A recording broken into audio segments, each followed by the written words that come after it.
Hi, welcome back to my channel dough to nature food and more. ಇವತ್ತಿನ ದಿನ ನಾನು ಈ ಬೆಟ್ಟದ ನೆಲ್ಲಿಕಾಯಿ ಇರುತ್ತಲ್ಲ ಅದ್ರ ಸಾರು ಹೆಂಗೆ ಮಾಡೋದು ಅಂತ ತೋರಿಸ್ತಾ ಇದ್ದೀನಿ.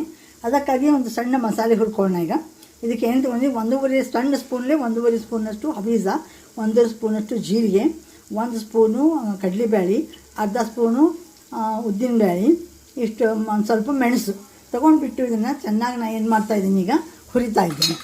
ಇದನ್ನು ಹುರಿದುಬಿಟ್ಟಿಂದ ನಾನು 2 ನೆಲ್ಲಿಕಾಯಿ ತೊಗೊಂಡಿದ್ದೀನಿ. ಇದಕ್ಕೆ ಸ್ವಲ್ಪ ಮೆಂತ್ಯನೂ ಹಾಕ್ತೀನಿ. ಇದಕ್ಕೆ ಮೆಂತ್ಯ ಹಿಂಗೂ ಮುಂದಿರಬೇಕು. ಹಾಕಿಬಿಟ್ಟು ಒಂದು ಹಸಿಮೆಣಸಿನ್ಕಾಯಿ ಹಾಕಿದ್ದನ್ನು ಹುರ್ಕೋತಾ ಇದ್ದೀನಿ.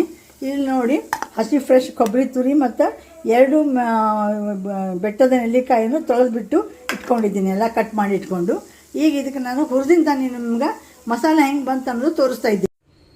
ನೋಡಿ, ಈಗ ಬೆಟ್ಟದ ನೆಲ್ಲಿಕಾಯಿ ಸಾರಿಗೆ ಏನೇನು ಬೇಕಾಗಿದೆ ಅದೆಲ್ಲ ಹಾಕಿ ಹುರಿದಿದ್ದೀನಿ. ಇನ್ನೊಮ್ಮೆ ಹೇಳ್ತಾ ಇದ್ದೀನಿ ನಾನು. 1.5 ಸ್ಪೂನಷ್ಟು ಹವೀಜ, 1.5 ಸ್ಪೂನಷ್ಟು ಜೀರಿಗೆ, 8 ಕಾಳು ಮೆಣಸು, 7-8 ಮೆಂತ್ಯ ಕಾಳು, ಆಮೇಲೆ ಸ್ವಲ್ಪ ಇಂಗು, ಆಮೇಲೆ 1.5 ಸ್ಪೂನಷ್ಟು ಕಡಲೆಬೇಳೆ, ಅರ್ಧ ಸ್ಪೂನಷ್ಟು ಉದ್ದಿನಬೇಳೆ, ಆಮೇಲೆ ಸ್ವಲ್ಪ ಅಕ್ಕಿ, ಇಷ್ಟು ಹಾಕಿ ಹುರ್ಕೊಂಡ್ಬಿಟ್ಟು ಅದಕ್ಕೆ ಸಣ್ಣದಾಗಿ ಹೆಚ್ಚಿದ 2 ನೆಲ್ಲಿಕಾಯಿ ಮತ್ತು ಒಂದು ಕಪ್ ಆಗೋಷ್ಟು ಇದು ಫ್ರೆಶ್ ಕೊಬ್ಬರಿ ತುಂಡುಗಳನ್ನು ಹಾಕಿ ಒಂದು ಹಸಿಮೆಣಸಿನ್ಕಾಯಿ ಹಾಕಿ ಈಗ ಹುರ್ಕೊಂಡಿಟ್ಟಿದ್ದೀನಿ. ನೋಡಿ, ಚೆನ್ನಾಗಿ ಹುರಿದಿದ್ದೀನಿ. ಇದು ಆರಬೇಕು. ತಣ್ಣಗಾದ್ಮೇಲೆ ಇದನ್ನೇನು ಮಾಡಬೇಕು, ಮಿಕ್ಸಿಗೆ ಹಾಕಿ ರುಬ್ಬಬೇಕು.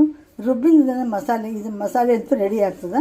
ಆಮೇಲೆ ಅದನ್ನು ಹೆಂಗೆ ಮಾಡಬೇಕು ಸಾರು ಅನ್ನೋದು ನಾನು ನಿಮಗೆ ಸ್ವಲ್ಪ ಆರಿಬಿಟ್ಟು ಇದನ್ನು ರುಬ್ಬಿಂತ ತೋರಿಸ್ತಾ ಇದ್ದೀನಿ. ನೋಡಿ, ಈಗ ನೆಲ್ಲಿಕಾಯಿ ಸಾರಿಗೆ ಅದನ್ನು ಮಸಾಲೆ ಎಲ್ಲ ಮಾಡಿಟ್ಟಿದ್ದೆನಲ್ಲ, ಅದು ಆರಿತ್ತು. ಅದನ್ನು ರುಬ್ಬಿ ಮಿಕ್ಸಿಗೆ ಹಾಕಿದ್ದೆ. ನೋಡಿ, ಈ ರೀತಿಯಾಗಿದೆ ಅದು. ಇದಕ್ಕೇನು ಮಾಡ್ತಾಯಿದ್ದೀನಿ, ಸ್ವಲ್ಪ ಕರಿಬೇವು ಹಾಗೆ ಇದಕ್ಕೆ ಜೊತೆ ಹಾಕಬೇಕು ಸ್ವಲ್ಪ. ನೋಡಿ, ಈಗ ಮಸಾಲೆ ಎಲ್ಲ ಹುರಿದಿಟ್ಕೊಂಡಿದ್ದೆಲ್ಲ ತೋರಿಸಿದ್ದೆ, ಅದು ಆರಿತ್ತು, ತಣ್ಣಗಾಗಿತ್ತು. ಮಿಕ್ಸಿಗೆ ಹಾಕಿದ್ದೀನಿ. ಈ ರೀತಿ ಆಗಿದೆ. ಇದಕ್ಕೆ ನಾನು ಏನು ಮಾಡಿದ್ದೀನಿ, ಸ್ವಲ್ಪ ಉಪ್ಪು ಹಾಕಿದ್ದೀನಿ, ಬೆಲ್ಲ ಹಾಕಿದ್ದೀನಿ, ಕರಿಬೇವು ಸ್ವಲ್ಪ ಹಾಗೆ ಮುರಿದು ಹಾಕಿದ್ದೀನಿ. ಆಮೇಲೆ ಇದಕ್ಕೊಂದು ಒಳ್ಳೆಯ ಒಗ್ಗರಣೆ ಕೊಡ್ತಾಯಿದ್ದೀನಿ. ನೋಡಿ, ಇಲ್ಲಿ ಎಣ್ಣೆ, ಸಾಸಿವೆ, ಜೀರಿಗೆ, ಕರಿಬೇವು, ಒಣಮೆಣಸಿನ್ಕಾಯಿ, ಹಿಂಗೇನು ಒಗ್ಗರಣೆ ಕೊಡ್ತಾಯಿದ್ದೀನಿ. ಸ್ವಲ್ಪ ಕುದಿಬೇಕಿದೆ ಅಷ್ಟೇ. ಆಮೇಲೆ ಸ್ವಲ್ಪ ನೀವು ಕೊತ್ತಂಬರಿನ ಮೇಲೆ ಹಾಕ್ಕೋಬೋದು. ತುಂಬ ರುಚಿ ಆಗ್ತದೆ. ಸಾಕಷ್ಟು ನಾನು ಏನು ಮಾಡಿದ್ದೀನಿ ಅಂದರೆ, ನೆಲ್ಲಿಕಾಯಿ ತುಂಬ ಬರ್ತಾವಲ್ಲ ಈ ಕಾರ್ತಿಕ್ ಮಾಸದಲ್ಲಿ, ಅದರಿಂದ ಮಾಡಿದರೆ ದೇಹಕ್ಕೆ ತುಂಬ ಒಳ್ಳೆಯದು. It is full of C vitamin. ನೋಡಿ, ನಾಳೆ ಒಂದು ನಿನಗೆ ಲೇಹ ಮಾಡಿ ತೋರಿಸ್ತಾ ಇದ್ದೀನಿ. ದಿನ ಒಂದು ನೆಲ್ಲಿಕಾಯಿ ತೋರಿಸ್ತಾ ಇದ್ದೀನಿ ನಾನು.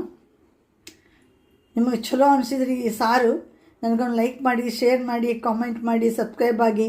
Thank you very much for watching my channel. Thank you.